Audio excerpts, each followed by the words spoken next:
So இது வந்து என்னுடைய இன்ஸ்டா அக்கௌண்ட்டுங்க. நீங்கள் அதுக்கு ஃபாலோ பட்டனை ப்ரெஸ் பண்ணி நீங்கள் எப்போ வேணால் என்னை காண்டாக்ட் பண்ணலாங்க. நான் உங்களுக்கு எந்த டெக்னிக்கல் கைடன்ஸும் கொடுக்க ரெடியாக இருக்குங்க. 24 ஹவர்ஸுமே வந்து I'll be available to respond you. இது இல்லாமல் வந்து வெப் டிசைனிங் கோர்சஸ் இல்லை மற்ற கோர்சஸ் ஏதாவது படிக்கணும்னா இந்த நம்பர்ஸை நீங்கள் காண்டாக்ட் பண்ணலாங்க. உங்களுக்கு எந்த ஹெல்ப் வந்தாலும் காண்டாக்ட் பண்ணுங்கள். Web design series HTML 9th வீடியோங்க. டெஃபினேஷன் டேக்குங்க, டெஃபினேஷன் லிஸ்ட் டேக்குன்னு சொல்லாங்க.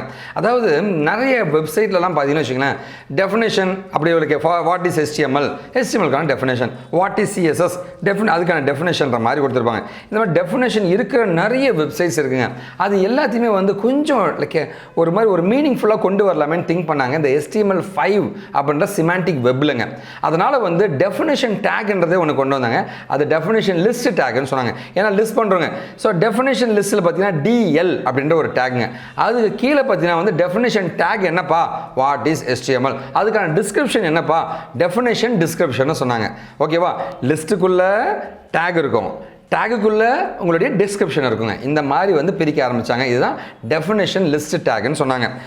Let's move on to the topics learning link.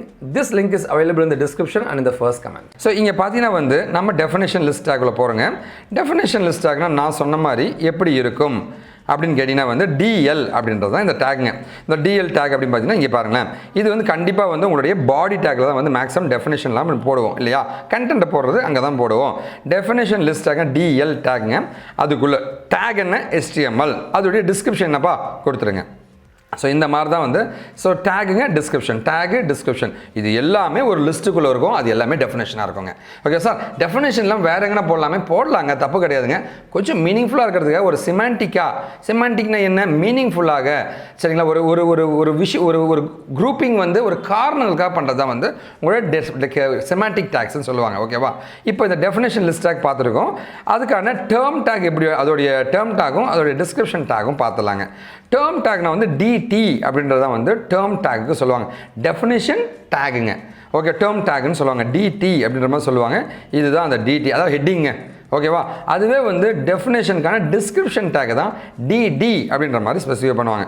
Okay, இங்கே பார்த்தீங்கன்னா வந்து DLக்குள்ளே என்ன இருக்கும், DT இருக்கும், DTக்குள்ளே என்ன இருக்கும், DD இருக்குங்க. ஓகேவா? ஸோ DL இருக்கும், அதுக்குள்ளே DTங்க, அதுக்குள்ளே DDங்க கொடுத்தீங்கன்னா இந்த மாதிரி உங்களுக்கு ஃபார்மேட் வரும். இதுதான் வந்து டெஃபினேஷன் லிஸ்ட் டேக்னு சொல்லுவாங்க.